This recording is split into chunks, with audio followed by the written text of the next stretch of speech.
Good evening, ladies and gentlemen. Welcome to Mama Africa United show on Cleveland TV. Today is the 9th of April 2022. My name is Augusta Nyamba Wodivik, the Mama Africa and the host for today's program. And today we have a special guest with us, one of our greatest daddies, our bishop that has been a blessing to Africans and Nigeria.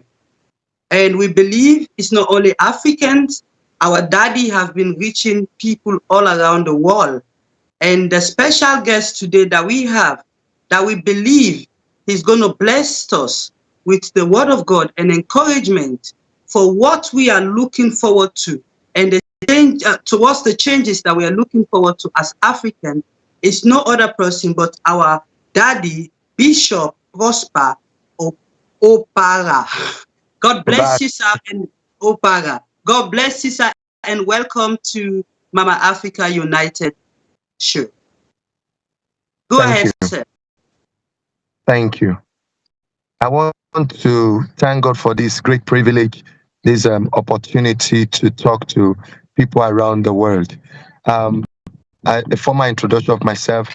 I am Bishop Prosper Obara, a national of Nigeria, and the first vice president of the International Evangelism College of Bishop and Minister. We are having all churches all across the universe, in America, in Europe, in Sierra Leone. Sometime in the first week of October, we'll be in Sierra Leone for a global conference where pastors will be coming together. And this is an opportunity to release God's blessing into the nation of Sierra Leone. I guess we are talking about Sierra Leone as a nation. And I want to say that most of the Africa country have actually gone through very serious dark age. And in real sense, there is greatness in Africa.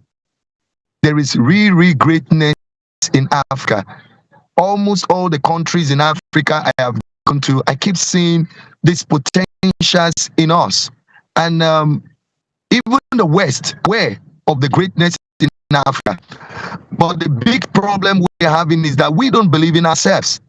Africa don't believe in themselves. The day we come to begin to believe in ourselves, in what we can do, I tell you the truth, Africa can begin to champion the entire world. Coming down to the gospel of Christ. Right now, Africa is at the front line of the gospel worldwide. There is a massive revival going on in Africa. I've been to Sierra Leone. I was in Sierra Leone some few months back. I had opportunity of being with the pastors. I'm seeing what God is doing in Sierra Leone. And let me say this to everyone listening to me. The church is the hope of the world. Whether we believe it or not, there's a lot of criticism saying that the church is everywhere and then we are underdeveloped. The truth still remains that the church is the hope of the entire world. Jesus will not return back until all saints, everyone have surrendered their life, or all one have heard the gospel of Christ. The church is still the hope of the world.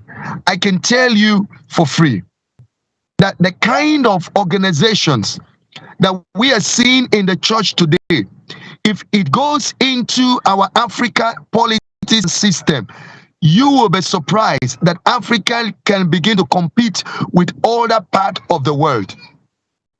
But still, exactly, sir. That's where I come in, because you've just measured exactly what this project is all about. Because this particular project, it's a unification call to all Africans, so that we will able to fix our puzzles together and try to unify ourselves and start working together. As far as we know, is that Africans have been suffering from so many disputes. As you say, man of God, we Africans, our problem, we really don't believe in ourselves and in our Africa. So, man of God, now that here comes the question, how can we unify Africa? How can we start partnering together? How can we work together? Yes, sir. You just made a very good point right now. The unity of Africa will bring Africa to that point of greatness. The unity of Africa. Each time I find myself in Africa countries, I don't see myself as a Nigerian. You see, our viewers around the world, these are some of the constraints we have, our network in Africa. So these are some of the reasons why we are here. Man of God, go ahead again, sir. Yeah. Can you? I can hear you, sir. Yes, sir. If your item sells on our web shop, you pay a 10% commission plus the transaction fees, and you get the rest. Register now at www.shop.clevenard.com. Start uploading your product and services. We can really sell it on your behalf so you can carry on working on the things important to you. Are you looking to sell any type of product or service and you want to avoid the hassle involved? Selling can be an arduous and time-consuming process. At Clevenard Super Shop, we will be happy to take over the workload of promoting or selling your products or services. All you need to do is to register at www.shop.clevenard.com, enter your shop or vendor information, and then start uploading your product and services. We will do the selling. Now, be ready to get more sales and awareness. Start making more money from your business with Clevenard Super Shop by partnering with us today.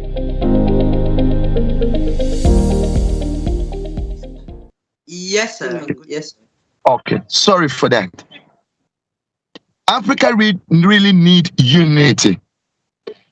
One of the things I was talking to the pastors on a recent time, the way we believe in the people of the West, we should start believing in us. Someone has said something. When you get into the plane, when you fly into the plane, you don't ask the pilot if the plane is going to crash. You don't ask the pilot how it is going to get you to your destination. You just get into the plane and you just believe that you're going to get to your destination. Have such faith. When we begin to live in ourselves and unite as folks, I tell you the truth, we'll to see our potentials. Check out the West, the European countries. See what our brothers Africans are doing over there. See the great things they are doing there. My prayer, as I talk to so many pastors, is to pray for Africa to be united. We will start with the church and then the government. We need unity. We need unity, exactly, sir. So please, sir, as we all are fighting towards the goal of unity, because unity is strength, and united we stand, divided we fall.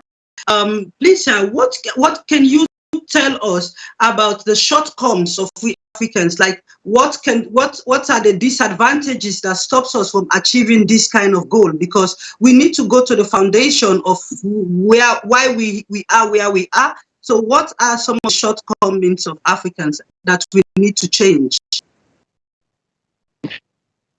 I think problem is mindset. The Bible says in Romans chapter 12, it said, verse 2, it said to be transformed, you need renewal. To be transformed, you need a mind renewal. We have a very negative mindset on ourselves. This state of our mindset is a reason for massive corruption in Africa. Our mindset affects our leadership, where a person goes in the place of leadership and the only thing he thinks of is himself and his family. They don't think about the people who put them there. there, they don't think about how they got there. When they get there, they think of themselves. I think this is a mindset. When this mindset is positively affected, everything will change. That still goes back to the church. When we get to the church, pastors should start talking about things that changes people's mindset, that changes our attitude towards others. It is not just fighting demons. It's an attitude thing. Pastors should start preaching things that positive culture among believers, so that by the time we begin to relate in the society, we do, because everybody wants to go in there and then think of what they can get for themselves. And the way we keep talking about prosperity, it gives birth to a mindset of corruption. Everybody wants to be rich.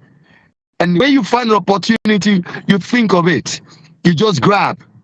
So it's a thing of mindset. Our mindset needs to be changed.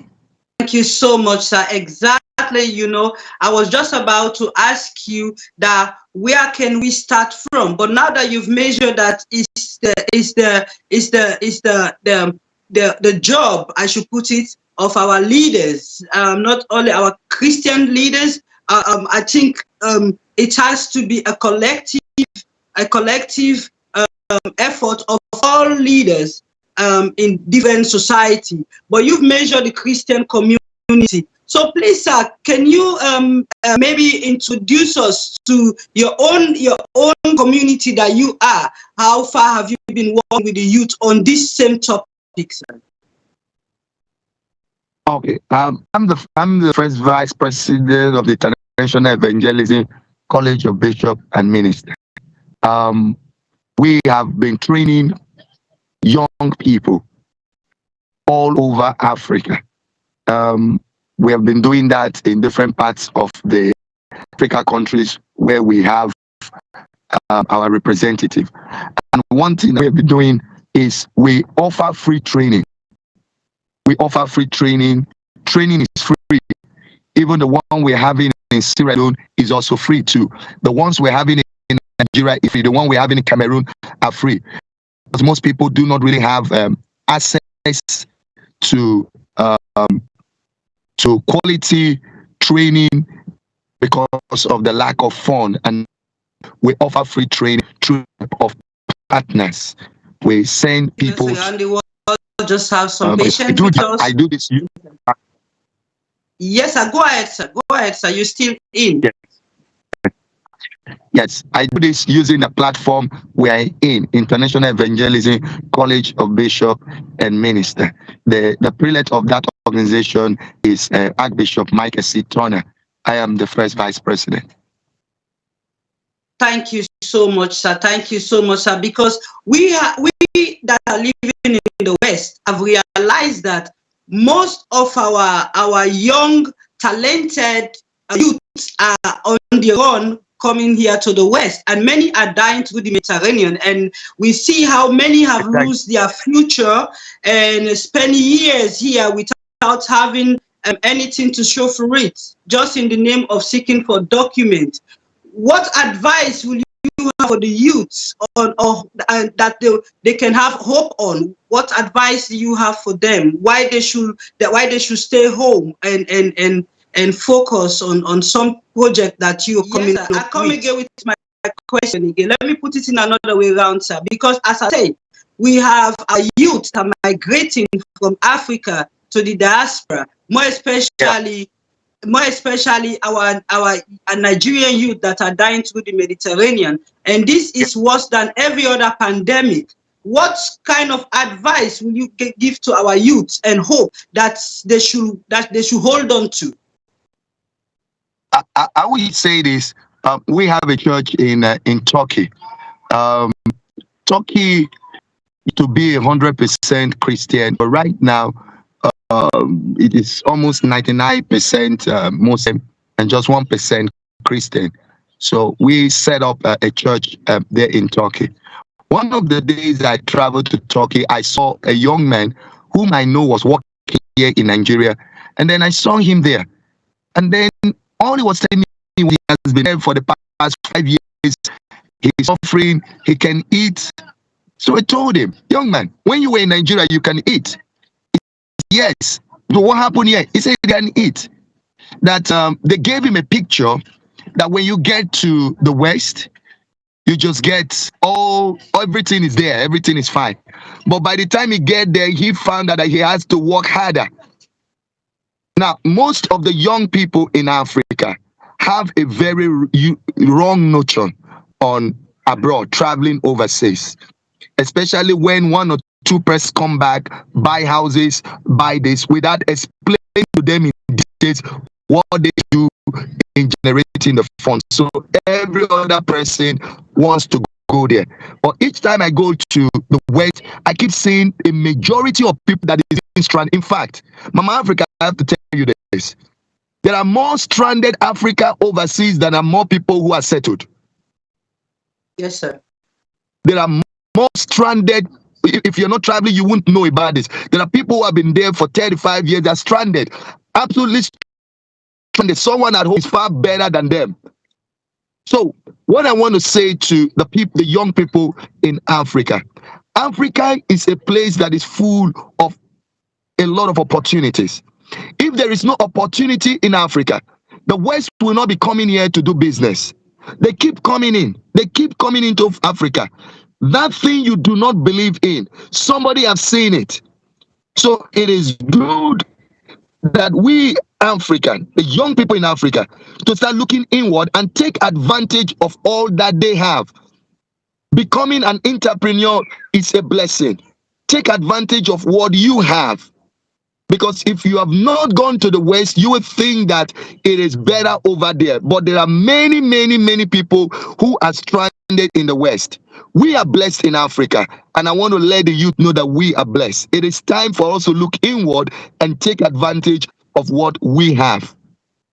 Exactly, exactly. You see, our brothers and sisters around the world, more especially the youth, our daddy, the bishop, has said it all. And this is one of the reasons why we are here today, to give some of us the hope and the courage. Because, daddy, do you think most of our kids that we are giving back to in the West, do you think, or do you want to call them a lost generation?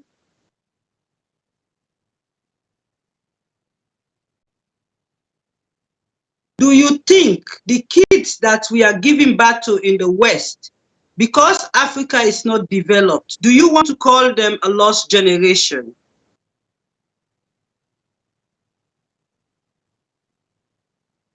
So, can you hear me? Yeah, I can hear you, Can you sir. hear me? Yes, sir. I can't see you, but I can hear you. Okay, can you see me now? We Africa, God, they Not don't have. yet, sir. And I asked what? And they said, we don't have an identity. You Africa know where you come from. You have a home.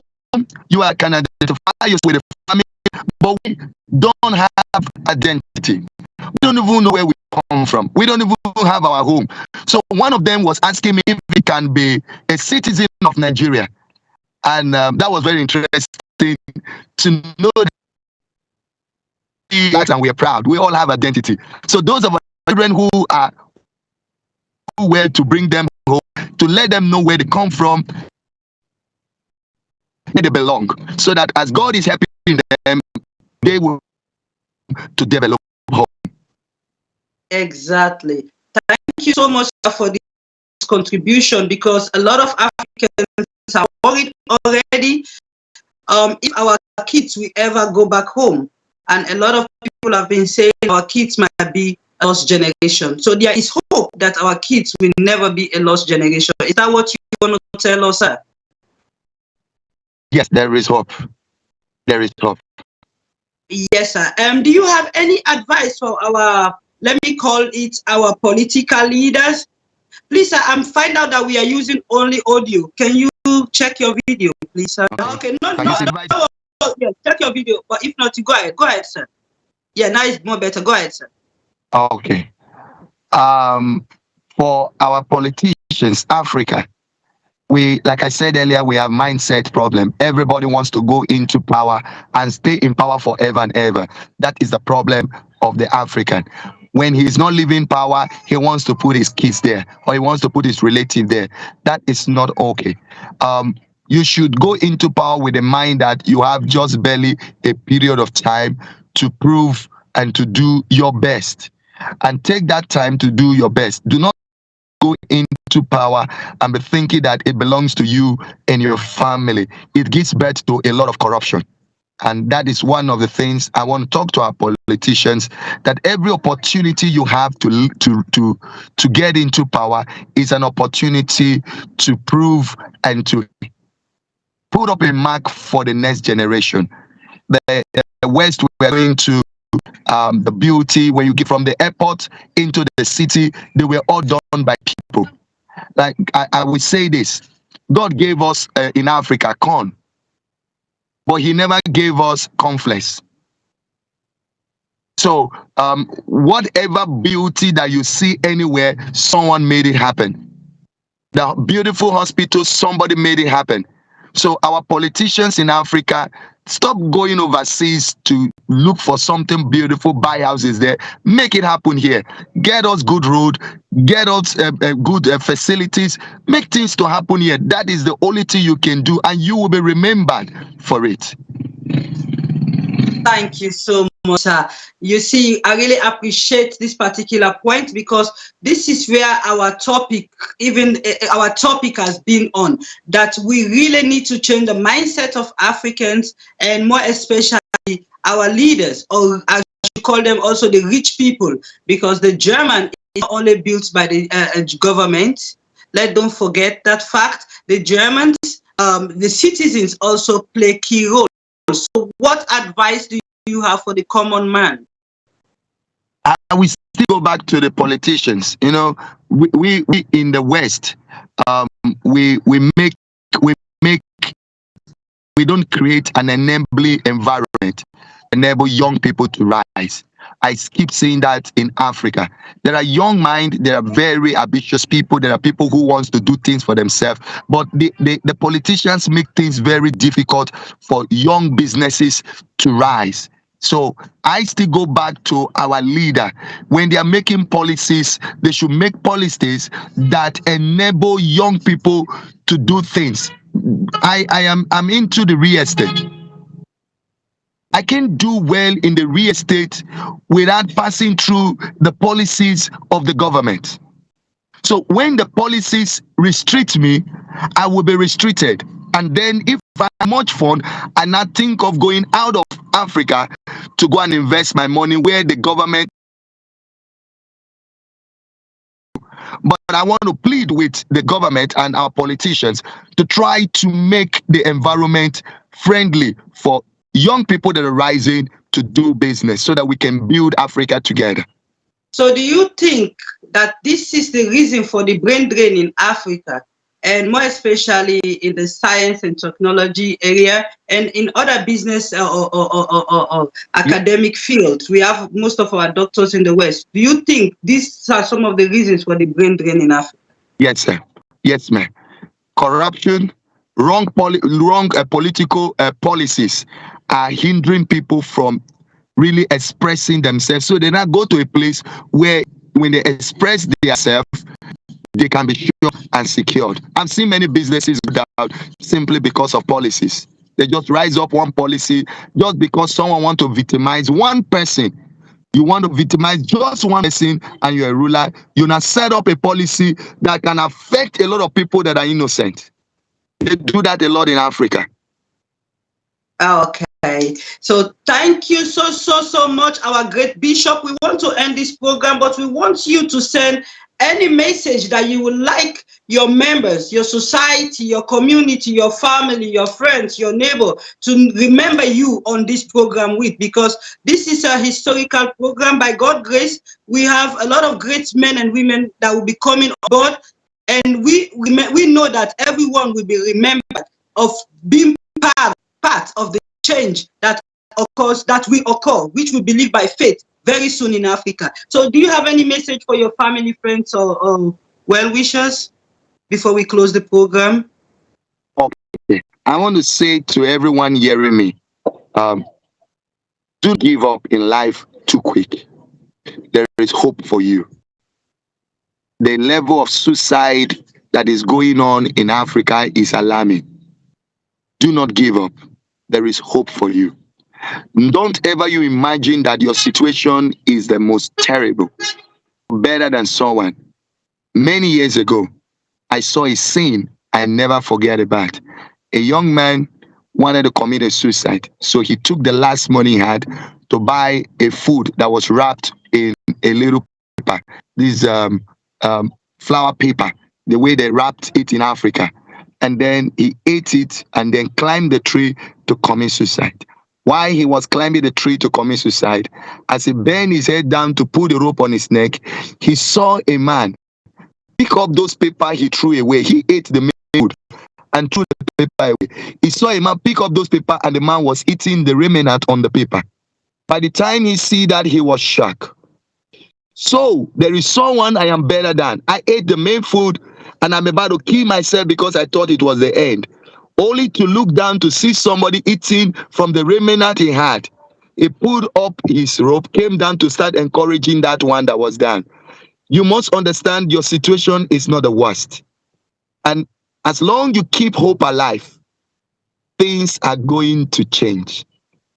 Just keep the hope alive. If you ask everyone who made it, there is just one thing that kept them going, was keeping hope alive. That tomorrow will be better than today. Thank you. Thank you so much. And we want to say thank you to all our listeners, but we can't go without asking our man of God to just bless Africa in a short form. Just bless us, man of God, before we close the program. God bless you, man of God. Can you hear us?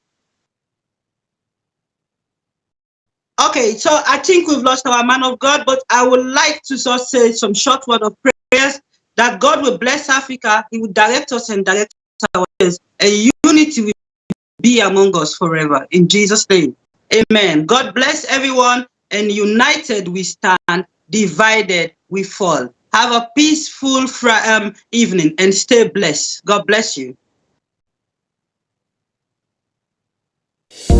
Let's sell on your behalf. If your item sells on our web shop, you pay a 10% commission plus the transaction fees, and you get the rest. Register now at www.shop.clevenard.com. Start uploading your product and services. We can really sell it on your behalf so you can carry on working on the things important to you. Are you looking to sell any type of product or service and you want to avoid the hassle involved? Selling can be an arduous and time-consuming process. At Clevenard Super Shop, we will be happy to take over the workload of promoting or selling your products or services. All you need to do is to register at www.shop.clevenard.com, enter your shop or vendor information, and then start uploading your product and services. We will do the selling. Now, be ready to get more sales and awareness. Start making more money from your business with Clevenard Super Shop by partnering with us today.